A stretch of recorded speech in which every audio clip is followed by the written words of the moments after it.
Welcome to ADHD Wise podcast. This is where we talk honestly about ADHD and broader neurodivergence, what it feels like to live with it, what research and lived experience can teach us about it, and how everything shifts when we finally have the words to make sense of it all. Whether you are neurodivergent yourself, supporting someone you love, or working alongside neurodivergent people, you are part of this conversation. Hello and welcome to ADHD Wise podcast. My name is Jannine, and today I am joined by somebody whose work I absolutely adore, the author of this lovely book, Louisa Gray. Louisa, thank you for being here. How are you doing? I'm really good, thanks, Jannine. Thank you so much for inviting me along. It's lovely to see you again. Yeah, because I bumped into you. Well, I saw that you were speaking, and I'd been speaking the previous day at the Liverpool Autism and ADHD show. So I went on the second day, in no small part because I knew you were going to be there. And it was just like your face when I finally caught your eye, and you were like, "Ah, it's Jannine!" So that was a real sort of like ADHD moment of ah. But it really helps, I think, when you're presenting and you're standing in front of a room of strangers. To know there are people there that know you and know your work, because we'd not met in person before that, but we'd spoken before that. So that's right, yeah. And I took a video of your talk. I'm going to cut that into clips and get that across to you, because I think that needs to go on your social media platforms. Because Louisa's work, for anybody who is listening, her book, which you wouldn't have been able to see if you're just listening, is called We Are Not Seeing It: How and Why Mainstream Schools Break Send Kids. Now, one of the things we're going to talk about today is not just kids, it's actually adults, parents, and some of the stuff that relates to that. So if you're here and you're a parent to children with things going on, this could still be relevant to you, because we're two neurodivergent women talking about all sorts of things, whatever happens to come up in the next 30 minutes or so. Okay, so Louisa, can you tell me why you wrote your book, please? It was a scream of rage. That's the best way I can describe it, because we'd been stuck in the system for so long. We were literally being crushed by it. Our children were being crushed by it. And when you've been in the system for a while, and you probably relate to this yourself, Jannine, you start to see little tricks, little repetitions, well, quite big ones actually, and most of them are avoidable. Most of them are completely unlawful. Most of them are just baked into this culture. And so the reason I wrote the book is because I never wanted another parent to go through what we were going through. I wanted to short circuit that system, because you spend so many years making mistakes until you actually reach something that works. And I just wanted to cut through all the noise and the fuss that people throw in your way to try and stop you getting the support your kids need, and say, right, okay, they are gaslighting you. It's not just you thinking that, they really are doing it. And here's how they do it. Here's how the system works against you. And if you can get all of that out of the way quickly, you can start getting to results, hopefully, for your children. And that is why I wrote the book. Do you know, I think anybody who's listening, and I just want to be in defense of professionals right now, a lot of the things that professionals are now targeted on is protecting their budget. So actually they are getting more career progression, more career recognition for being able to protect the budget. And that is creating this tension that I think puts educators and other professionals into a no-win situation. So Louisa and I know we agree on this, it isn't usually the fault of the individual. At the end of the day, they're trying to do an impossible job. And we've got this situation now, we've got parents blaming teachers and teachers blaming parents, children getting squashed in the middle. When the whole point of a system is to meet the needs of the people who need the system. So in this case, children. Children are supposed to have their needs identified and met. But there is an impossibility in what we have today, that what Louise is talking about resonates, and that's kind of like where we are. So this isn't about us thinking that professionals are literally deliberately out to do that, but we have to recognise the systems that we have got aren't meeting the needs of the people who are supposed to benefit from those systems, supposed to operate within those systems. And I think I'm going to be bold here, and I'm going to say it's not just now that they're not meeting the needs. There is actually now the systems are actually now doing harm. I think we have tipped over into the balance where that is the case, and that was how we actually originally met, wasn't it? That we kind of like realised separately and then collectively, oh, we are now in a place of systemic harm. Yes, and that's a big theme in the book. And another thing that I labour greatly, certainly in the preface to the book, is I am not out to bash teachers. There are amazing teachers out there. There are wonderful, caring people. There are also a heck of a lot of those wonderful, caring people who have had to leave the profession because they can't stand what it's become. And I take my hat off to them. I really do. I feel for them. At the same time, there are some teachers who aren't on our side. A fair few of them, I don't know if it's just specific to my local area that we seem to have a really, I don't know, let's call them a powerful cohort, who really don't seem to want to engage with parents. But I am certainly not going out there and saying this is all teachers, this is all LA officers. It's not. And some of those people who are caught in that system are being broken just as much as we are. As an ex-teacher, for me, it was the point of leaving was definitely the strain of feeling like I was having to buffer children from professionals who could be doing better. But it was also recognizing that my own development, my own professional development, my own inquiry into things like psychology was something that my school welcomed in the early stages. My employer welcomed in the early stages because there were things I suddenly understood that I hadn't understood before, and they were really good because obviously in a special school, which is where I was working when I left teaching, the children they've all got EHCPs, so just putting that there to begin with, and because you've got a smaller group and because their EHCPs are significant information, I knew what was in their EHCPs. I'd spent the time. I'd go in. I think lots of people think teaching is just one of those things you just turn up in September and you do. And it's actually no. I went in and early and I read all of those things and I made sure I understood as much as I could possibly understand. And then I did this thing where I was like, right, okay, this is what everybody else has got to say. And now I'm just going to meet this child based on what I see of them with all of this information in mind. So like historical information, but still a clean slate with regards to me and my relationship with that child. So there's kind of like all of that. And there was a tension where it was just like, not everybody that I was working with was acting in, I'm sure they thought they were, but not everybody that I was working with was acting in the best interest of the young people we were working with. And I was often having to defend myself and often having to defend the teachers. And I became very grateful for things like CCTV, for sort of like covering the bases and sort of like clearing up any misunderstandings about what was really going on for me and for the kids and everything else. It's like, when you're in a situation when you're teaching and you're having to protect yourself. I never had to protect myself from a parent situation, but I understand that some teachers have, and vice versa. And it's like, if I could do one thing within education right now, I would stop this finger pointing parent to teacher, teacher to parent. I think it's really important that we do that. And I think parents are big on pretending everything is fine because they don't know whether they can trust the school. And I think that leads in a little bit, maybe not, to one of the things that you were raising with me before, which was around the fact that parents mask too. We do. Yes. Parents mask their struggles too.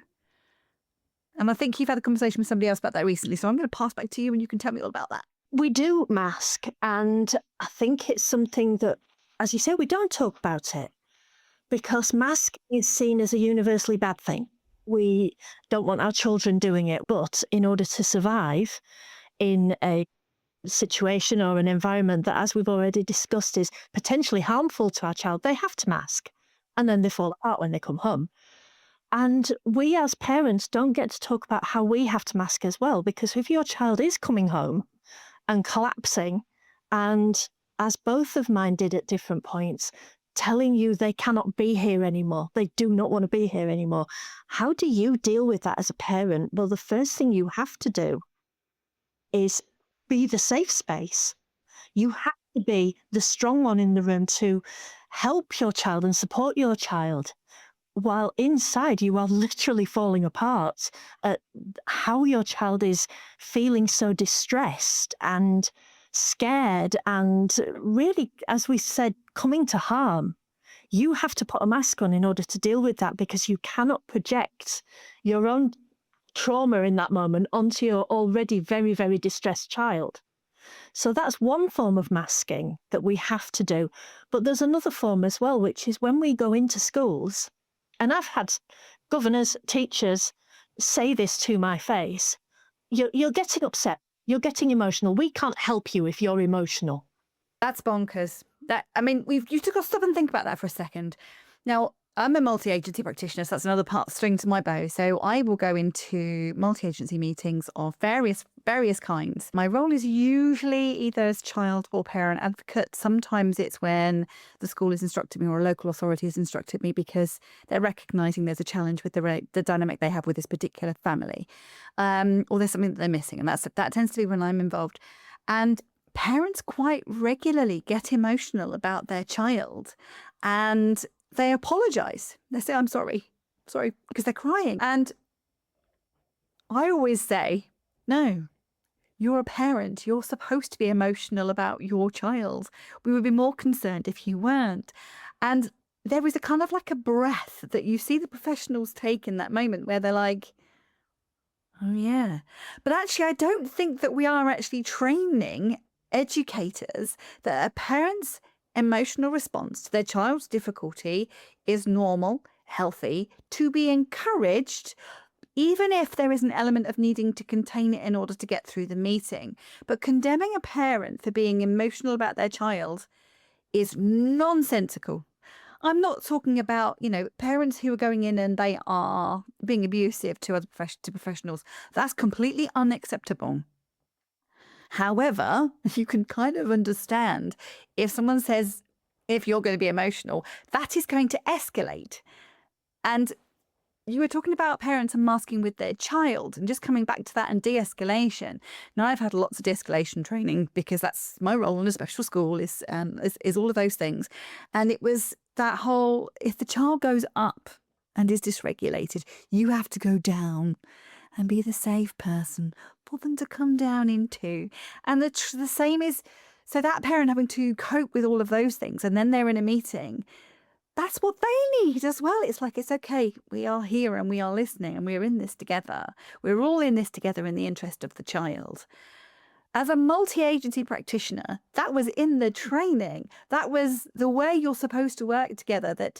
But I've sat in so many meetings where the professional has said, oh, we can't do that. And oh, no, we can't do that. No, that's not available because of this. We'd have to do that to get that. And they all say what they can't do, all of them individually, all the different departments say individually. And then I'm like, now that we've done all of that, based on where we are with this parent and this family and this child, these children, can we now talk about what we can do? Because that's how multi-agency practice is supposed to work. How can we put this everything together so that as a group of professionals around this family, we can be a team around this family. We can provide early help. The early help is a really interesting one. I don't know if I live in a particularly unique part of the UK.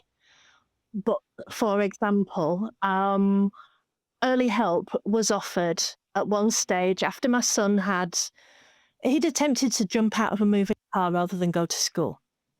And we were asked if we wanted early help. I remember looking at the person who said that and went, what's early about it? He's 12. Yeah. And what's early about it? He's already at that distress level. Exactly. There is nothing early happening here. I've been reporting this and telling you this for years. Since he was 7, we've been having these discussions. He's already fallen out of one school. I've already tried to, help him transition into this school, and you were not listening to me. What's early about any of this? And again, going back to that masking thing, I am so frustrated with these people. I am angry with these people. My family is literally collapsing on its knees. But I have to remain very calm. I have to remain utterly professional. not just because you don't get anywhere if you're screaming and shouting and pointing your fingers and all of that sort of thing, and that's not my style anyway. But the other thing is as well is they do use it as a weapon, and it's wonderful when you can get into a multi-agency situation, but how many of us actually do until things are so desperate? You know, the number of meetings that I've been into in schools long before we ever got to the local authority even deigning to come and talk to us. And the tactics that were being used as well, like sitting you on a small chair so that you straight away feel small when you get in there. No, I would find that unacceptable, and I would be dealing with that straight up. Well, now my trick, a good one here, is I sit on the table if I'm going into a meeting like that. Thankfully, I don't have to anymore. But I started sitting on the table because no, you are not going to sit me on a child's chair to try and demean me. The other thing that people used to do in the schools that I've dealt with was make sure there was always one more of them than there is of you. Well, it is definitely the case when extra people have got added to the meeting because the parents said they were bringing me, or any advocate, to be fair, but bringing me in particular, because you only have to LinkedIn check me, and it's like, oh. So it's like there's always more people at the meetings when I am there, and they're more senior as well. And when you don't have an advocate with you, when it's just you as a parent, it's really intimidating. It's terrifying. And when all of those people in that meeting are going, no, you're wrong, Mum, you're wrong, Mum, you're wrong, Mum, that is incredibly difficult to deal with, not just as a parent who's deeply concerned about your child, but also as a neurodivergent person, because it's almost like they're pushing your buttons constantly to try and make you pop. They know what to do with you if you pop, or you get abusive, or you get distressed. They know how to handle you. So you have no choice but to remain very calm, very measured. You have to mask in those situations. You do, massively. And I'm just going to say, taking an advocate of any kind, taking somebody with you, is a really, really good thing to do. Very reasonable, and not something they can reasonably refuse for you to do. Because actually that waiting off, and you having that moral support and somebody else to take notes, because actually you're going to be engaged in a conversation, and also somebody to find the words when you can't. You know, it's so important. Have somebody with you. And just to sort of mention that Define Fine, who's somebody I work with quite a lot, they actually train advocates. They have lottery funding to train parents as peer advocates. So that's a place to go, people.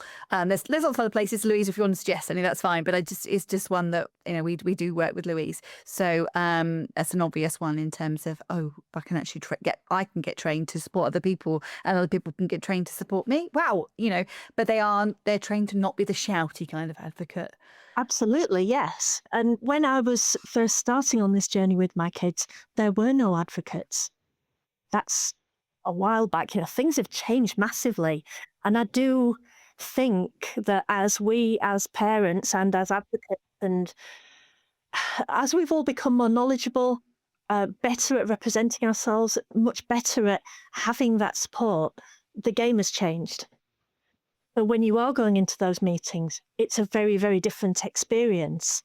And yet in some cases, it's not as well. I mean, we've been, again, I've written about this in the book, where we went through a very long, extremely detailed meeting that I'd spent days preparing for alongside my advocate. And I mean, this person was so knowledgeable, former Senko, you know, been doing this for years, knew the law inside out. And you still sit there in a meeting and they still argue with you. They still tell you that you and your advocate are wrong. That's incredibly triggering and demeaning, actually, as well. You know, this person, I've spent hundreds of pounds of my family's money for this person to be here with me because I need them. Because I know that you're going to try and push all my buttons and tell me I'm wrong and that I don't know the law and all the rest of it. And yet they were still doing it. So as you say, having that advocate there with you, if you can have one, is a massive weight off your shoulders. They can take over the conversation when, they can see that you're really starting to struggle and collapse, which, let's be honest, we are human. We are going to do. When you're faced with that kind of situation, these are intimidating meetings a lot of the time, or they certainly have been in my experience. So the difference it made having an advocate with me was huge. But there are also many, many, many, many other meetings I've been to where it's just been me. And as I say, when you've got governors, heads, cabinet improvement officers, whoever, who are sitting there saying, Mum, you're always mum, aren't you? Mum, you're getting emotional. We can't help you if you are emotional. What? Where am I meant to go with this? How can I not be emotional? How can I not be? And yeah, so the game has changed. It has certainly changed over the last, I think I'm into 11, 12 years now that we've been in this situation, and it has changed markedly. Do you feel there is more going on for you or for your child, but you are unsure where to start? At ADHD Wise, our neurodiversity pathway offers a cross-neurotype assessment for adults, children and young people. Cross-neurotype means we look across a range of neurodevelopmental profiles and differences, including ADHD, autism, dyslexia, dyspraxia, dyscalculia, language and communication, sensory processing, executive function and regulation. The pathway includes WiseClear, which helps collect detailed information from you about everyday experiences, strengths and challenges. It also includes Craos, which gives us an evidence base based on activities that you perform online that shows us things like attention, memory, reasoning and cognitive processing. We then build this together with a semi-structured interview so that we can triangulate the information and build a clearer picture of what may be going on for you.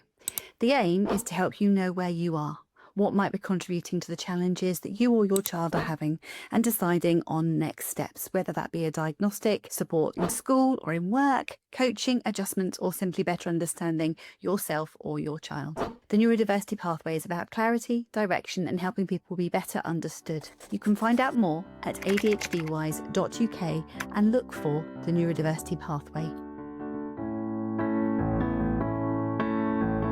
As a parent in the early days of all of this, well, to be fair, in the early days of this, when my daughter, who is now 33, blimey, when they first wanted to assess her for autism, so I was the reluctant parent at that point.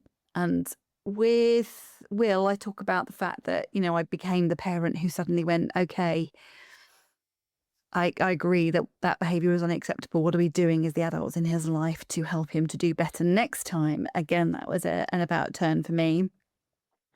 And then I've had instances where I have been told that I'm pathologizing. It was Becca, because as a gifted and talented child, she couldn't possibly have ADHD. It must just be her periods. No, actually. So she was diagnosed with anxiety, and I was like, well, hang on.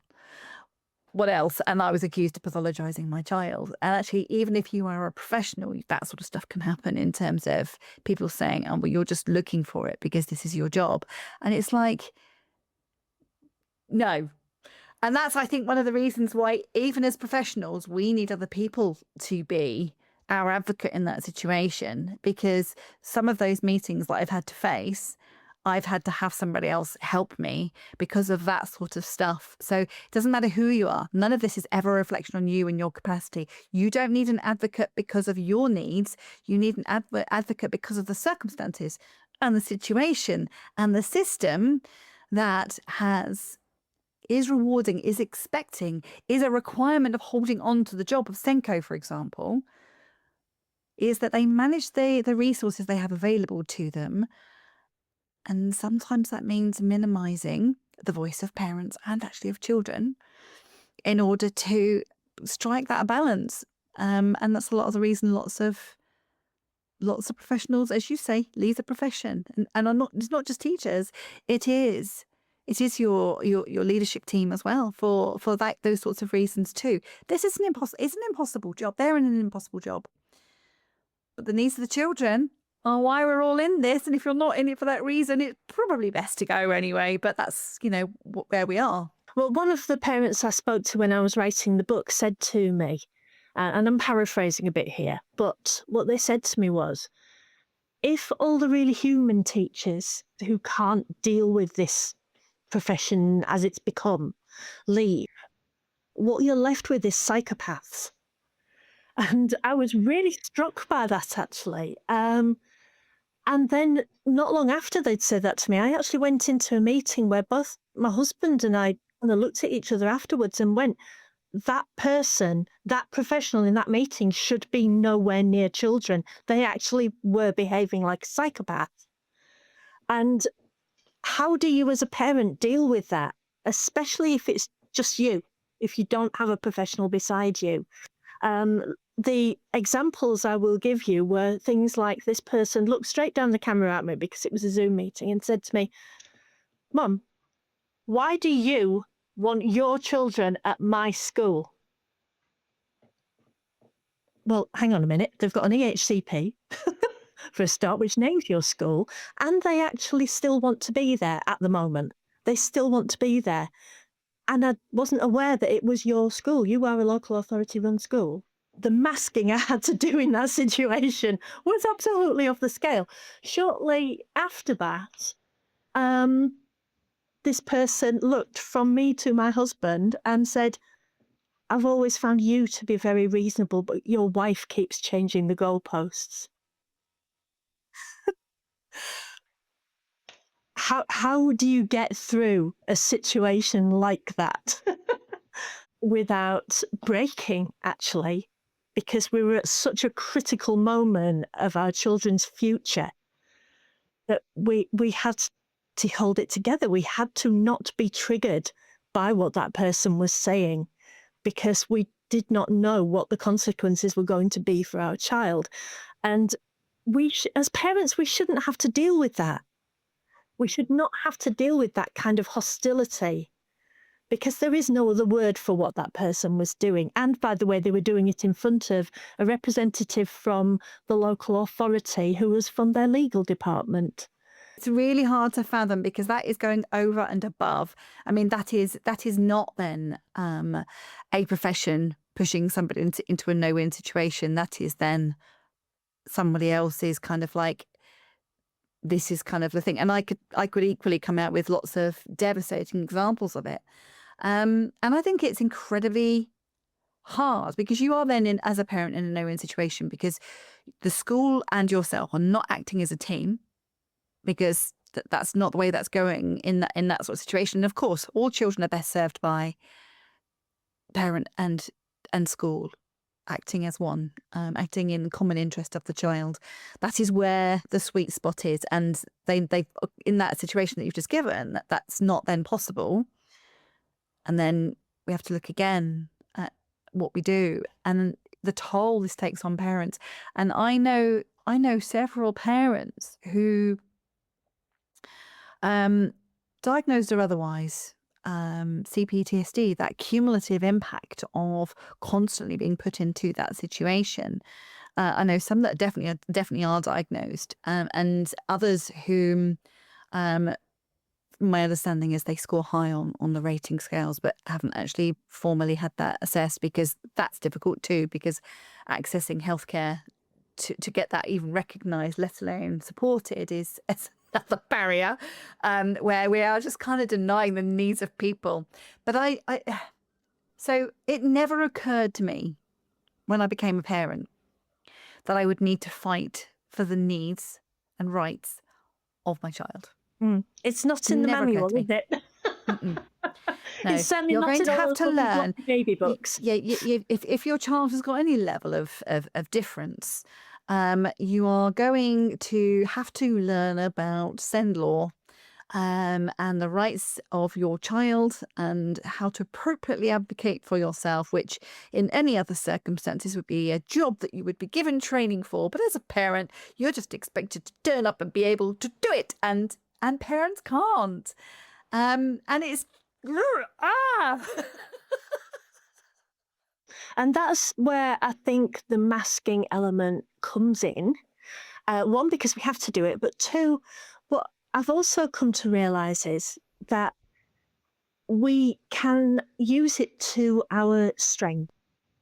If we are aware that we are going into a situation where we are going to need to mask, we also need to make the equation in our head and say, okay, there's going to be a big cost to me afterward. And as you just said, complex PTSD, I'm sure that most of us would score pretty highly on that measure. I'm pretty sure I would, for example, after If the. you're waking up in the middle of the night thinking about it, if you have flashbacks to it on a regular basis in a way that is intruding upon and comes about when you are not wanting to and have no particular reason for thinking about it, but you're waking up in the night with this all on your mind. If you are thinking, oh my gosh, I've got to go to the school, I've got to have this conversation, and you break out into the sweats. These are all, there's more, but at the end of the day, these are all signs that it's taken its toll on you. And even if it's not to the point of CPTSD, it's still adversity, it's still stress. This is still you running on your cortisol, adrenaline, and everything, all the other stress hormones that, if they are surging through your body on a long-term basis, are going to be impacting your health, your physical health, as well as your psychological well-being. And that's just a fact. It's not, no one's making that up. That's an absolute fact. That's where we are. Our systems are abusive. Yes, they absolutely are. And systems generated trauma is a thing. We all know it's a thing. And that's where I've begun thinking very much about my own kind of use of masking, if you like, and how we can use it to our advantage. To want to make these meetings work better for our children, going back to that point that you were making about it is so much better when we're all working as a team, which is what we need for our kids. Well, if you can make that deal with yourself, if you like, of, okay, I know I'm going to have to mask throughout this meeting. I know there's going to be a cost at the end of it, and I might have to collapse for 3 days, but this is what I need to do to get the outcome that my child needs. And I think it's really important as parents that we do acknowledge to ourselves that that is what we have to do, and that there is a cost to it.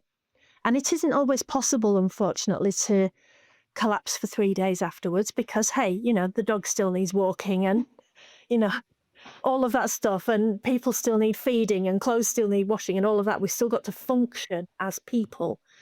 But having that mental note of, okay, I did something that was terrifying, because a lot of these meetings are.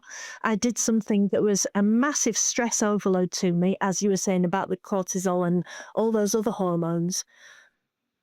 And I'm going to be gentle with myself about that afterwards. And if I need to collapse in a heap afterwards and cry, I'm going to.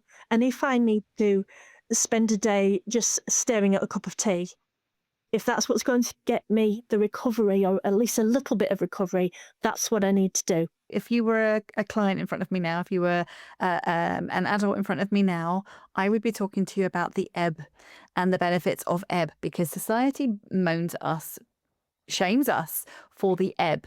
But you think about the wave that you just rode, and the ebb is the price you pay for having ridden the wave. Now, whether you accept the ebb and society accepts the ebb and gives you some space to recover or not, you still need it. And if you don't take that ebb time, and if you don't accept the ebb time, if you resist the ebb time, it actually takes you longer to recover. So my advice to you, if you're in any kind of stressful situation like that, where you're having to ride waves in order to get something done, is to recognize that the ebb is a necessary part of, needs to be embraced, needs to be completely embraced so that you can go again.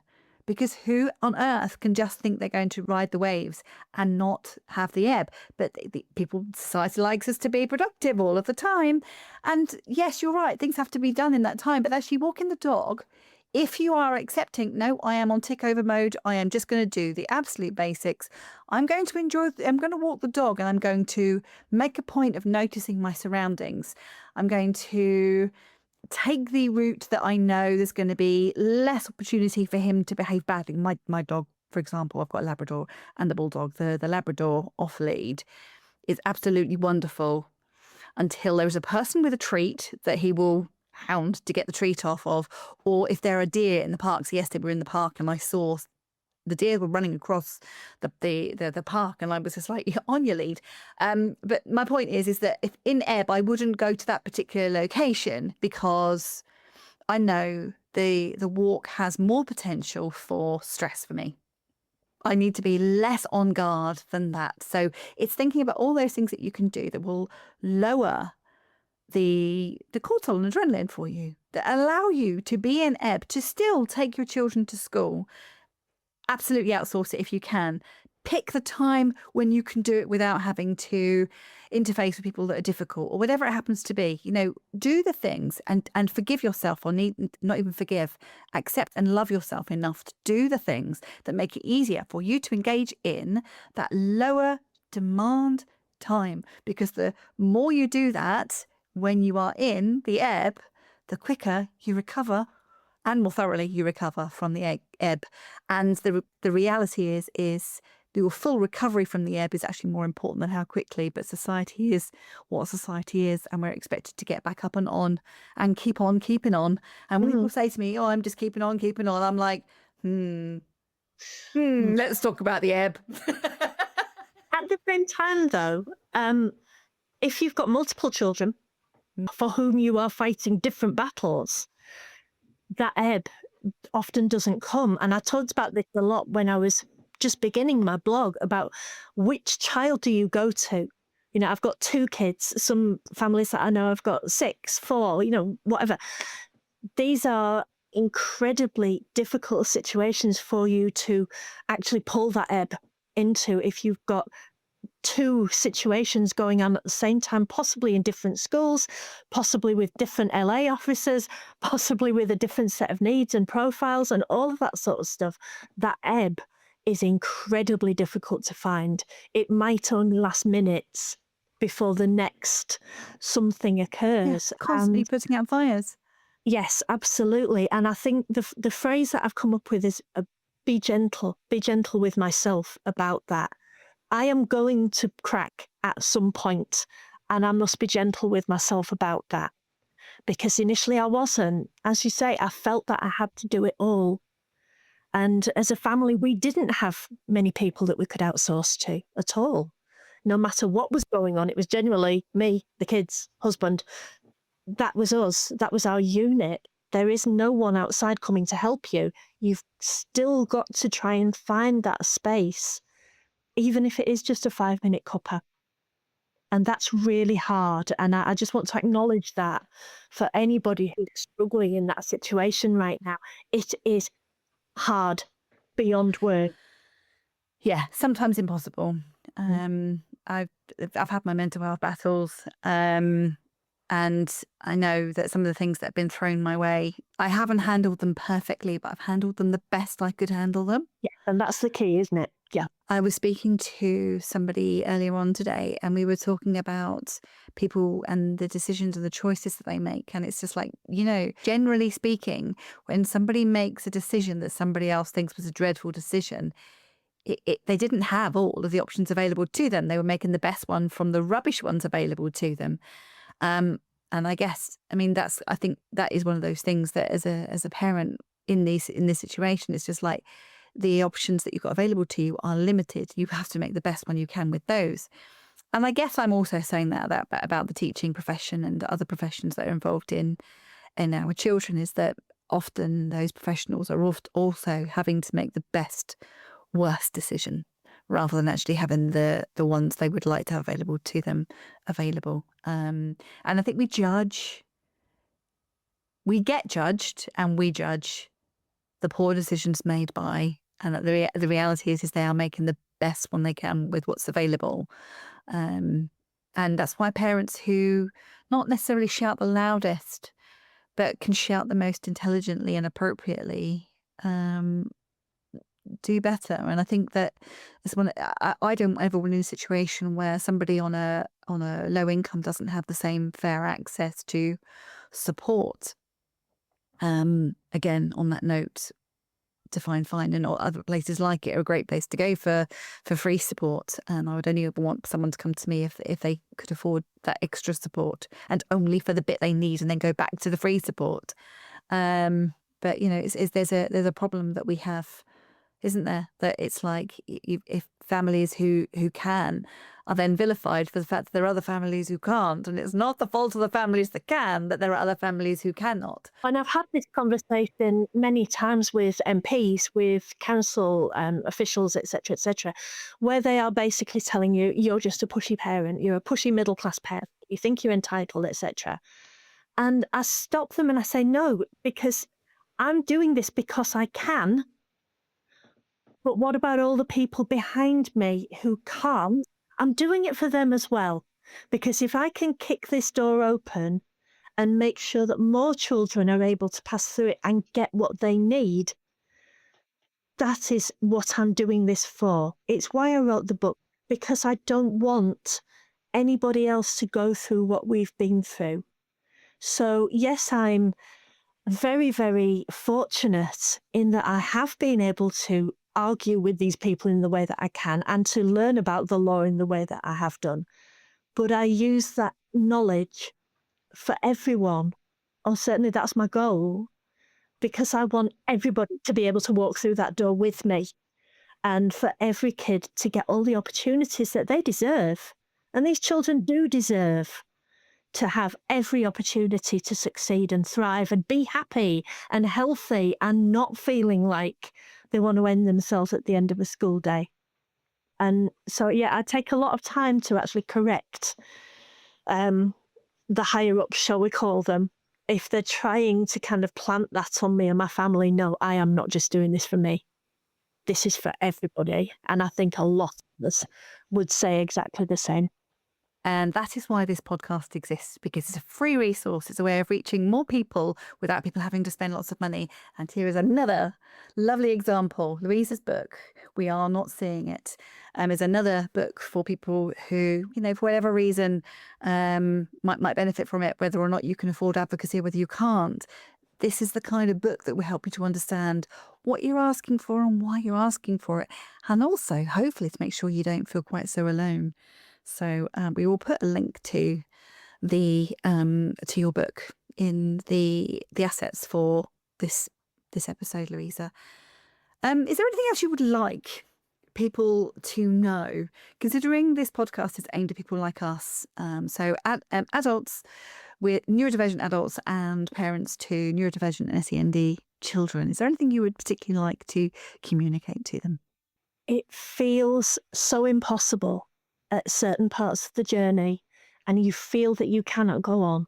And I've been there more times than I wish to even think of. But I would say, do not give up. You know your children better than anyone. You know what they need better than anyone. Keep going at it, because I'm thrilled to be able to say that my kids are doing so much better now. And because we didn't give up. They've had the opportunities, they are getting the opportunities that they need and deserve. So please stick with it. Stay strong, as corny as that sounds, and rely on this community. We care about each other so deeply, and we understand this better than anyone else. We will always support each other. Louisa, I think that's the perfect note to end on. I'm Jannine, this is Louisa. I hope you've enjoyed this podcast episode, and we will see you in a future one. Thank you very much. If this podcast helped you, please follow or subscribe, leave a comment, a review, or share the episode with someone who might find it helpful. You can also find ADHD Wise on YouTube, TikTok, LinkedIn, and Facebook. Every interaction helps these conversations reach somebody who may still think they are alone.